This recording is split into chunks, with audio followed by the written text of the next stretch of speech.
Those who get sick and those who don't is usually not incidental. It's not mysterious. It's not random. And it's usually not your genes. I'm going to tell you what it is. And this is something you really want to watch out for because people are dying daily because of this and not being able to manage this.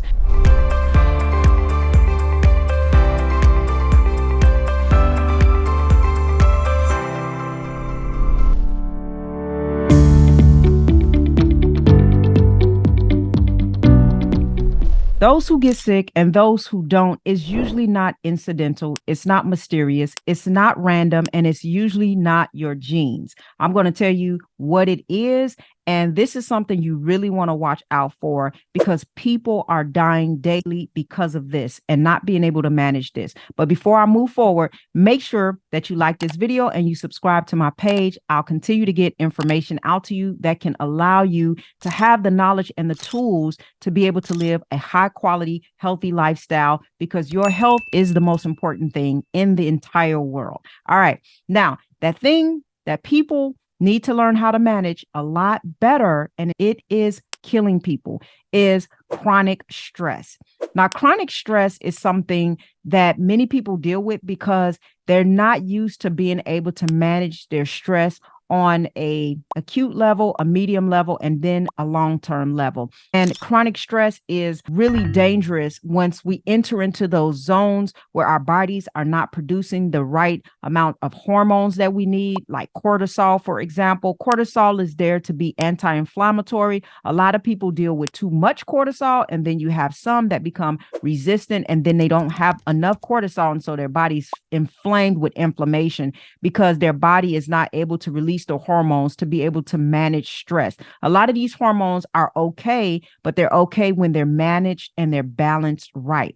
And everybody deals with stress, but not everybody is skilled enough to deal with the stress that they're dealing with.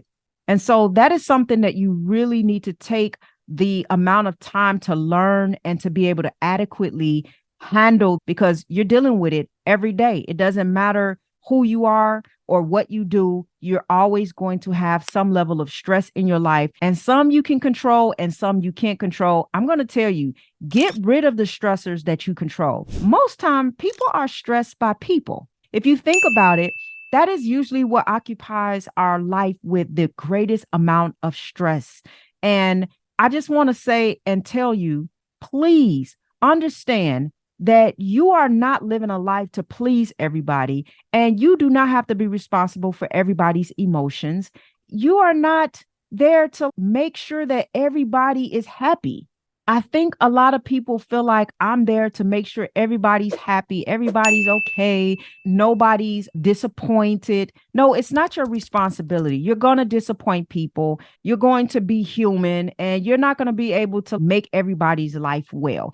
And if you do, you're going to do it at the risk of killing yourself and making yourself not well to make other people well. You need to make sure that you take a moment and put the oxygen mask on your own face before you can put it on other people's. And I think that is what really kills people, is that they're always living for someone else, living someone else's life, living someone else's dream, trying to keep up with someone else's world. Even the scrolling that we all do on social media, and we're looking at people's lives all the time and we're matching ourselves against them. And all of that stuff causes a lot of stress to the body. And that is something that you need to start opening your eyes to, because it causes levels of distress, and it causes levels of loneliness, and it causes levels of emotional instability, whether you know it or not. You have to stop and think for a moment what that connection to the external world is doing to your internal world, because at the core of it, you're going to have to get a grips on your internal world to be able to settle yourself into emotional stability. And a lot of people are not able to do that because they're caught up by the rushes of life, by the fast pace of life. Everybody's moving and going and just moving fast, not thinking, not taking moments to recover, not allowing themselves to rest, not taking the vacations that they need to take because they're working so much. And we need to know that there's a lot of things that can actually help with stress. And yes, I say vacations because there's a connection between vacationing and health. As long as you save the money and you're not spending money that you don't have, I'm not encouraging you to do that also.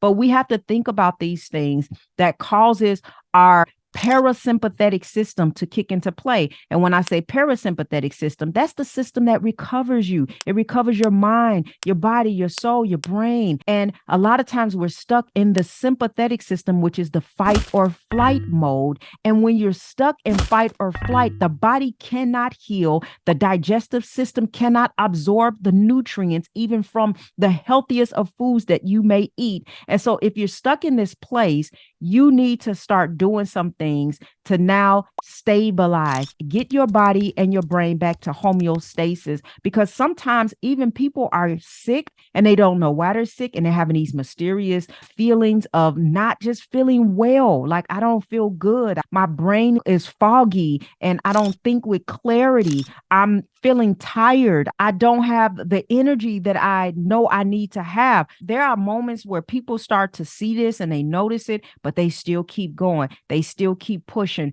And you need to slow the pace of your life down for a moment sometimes. Even with all the busyness that happens in your world, I understand it. Owning businesses and having to work and having children to tend to and being a wife and having to have my own responsibility for learning and being a leader. And there's just so much that I do.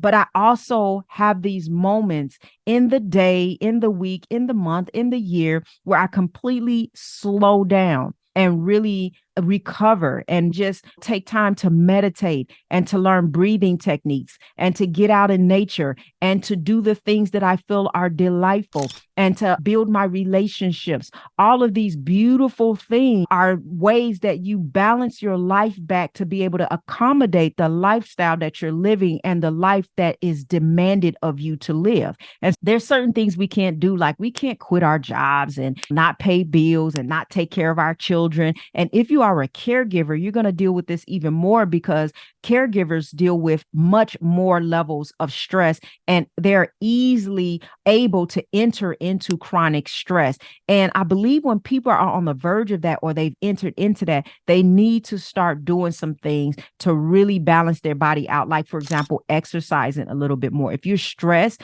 you need to start moving more. You need to walk, get outside and do some things. Exercising can relieve lots of stress. Now, I can't tell you whether to do high intensity type exercises or low intensity. That depends on you, your anxiety levels and things like that. I know there's times where people are so anxious that they have to pull back on a lot of the high impact type workouts. And then I know at other times it really helps people to take up a boxing class or to do something that really exerts the energy out of them, because they're looking for that expression of being able to direct that energy to something that is beneficial to their physical well-being. And so it looks different for everybody, but exercise do help. There's a few other things that help, and that is fasting. That also helps to get the body back recovered. Making sure you get some quality sleep. That is one of the most important things you can do. As a matter of fact, I would never tell anybody sacrifice sleep for exercise. If it's nighttime and you got a choice to go to bed and get some extra rest versus stay up a little longer to exercise, I say get the rest, because you need your body to recover, and sleep is very important. It's easy to get some movement going throughout the day and to make up for the lack of physical fitness time. As a matter of fact, I believe that movement is much better than exercise if there is constant movement throughout the day. So don't worry about that if you're not getting that time in, but do worry about being sedentary and making sure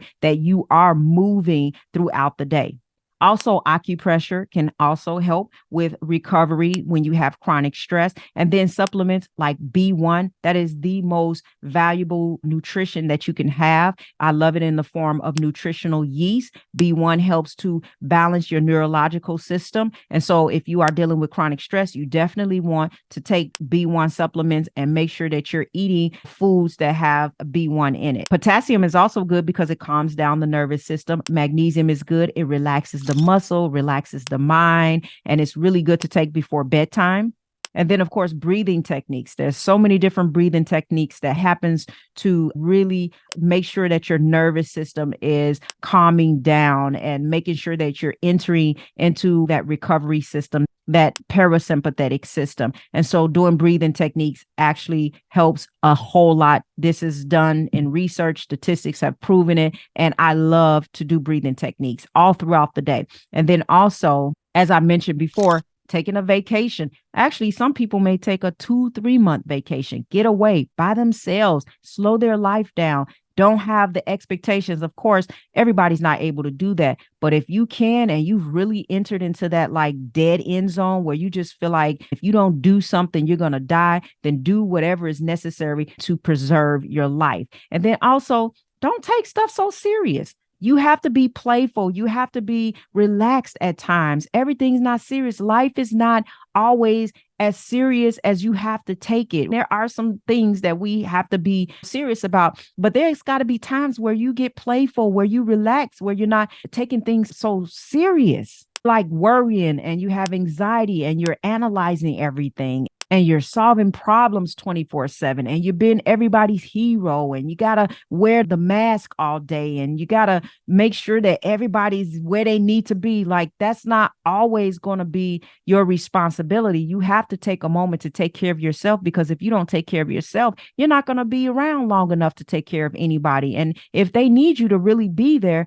then you need to value your life enough to take a break and to take some moments to reset and to recalibrate so that you can have well-being. All right. So chronic stress is very important. I often talk about it a lot. And as I said before, if you're entering into chronic stress, you're going to be sick. And usually, if you don't have any stress in your life, any unhealthy, ungodly type of stress in your life, it's really hard for you to get sick. But when you do, you're going to have like certain immune functional problems. It'll be easier for you to wind up with viruses and infections. And it's easier for you to just wind up entering into chronic stress. Your body, even for somebody who have blood sugar issues, if they don't get enough rest at night and recovery, then their blood sugars will actually be higher. And sometimes it's not about anything other than the fact that your body is just overstressed and overstrained, and the results won't take place that you want them to in your life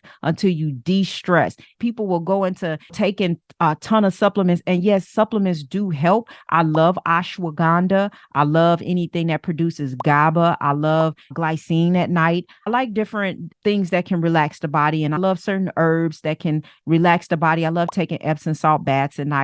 But if you don't do something in your life that is consistent with being able to calm your nervous system down and enter into that recovery phase, it's going to be hard for your body to heal. That is going to be your priority, even over anything else that you do. Your priority will be to decrease and detox the stress in your life so that you can be well. And then everything else is like the added pieces of the puzzle that makes it all work. But if you are into chronic stress, this is your number one priority, is to get healed from this chronic stress. And you need to do whatever you need to do, whether it's cut off relationships, put boundaries up, leave the party early, or don't go to the party. Make sure you're getting in bed, getting your sleep, eating the proper nutrition, taking nice walks during the day, get moving and get relaxed, and do things that make you happy and that make you joyful and that brings delight for you, because those hormones that are attached